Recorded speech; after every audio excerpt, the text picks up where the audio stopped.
The industry just seemed to explode in those days. I think at one stage that the caravans manufactured for the year was something like 42,000. It's incredible. Well, the number of manufacturers even. Back when we were there was probably only half a dozen.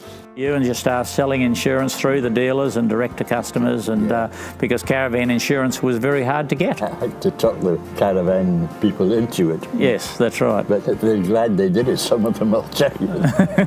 Back in the days of the shows at the Exhibition building in Melbourne, we used to have some fun times. Oh, they were wonderful. The Exhibition buildings, you can't beat it for a caravan show. But we had some lovely social times together as well. I think that was the joy of the caravan trade then. Yeah, the Exhibition buildings was good.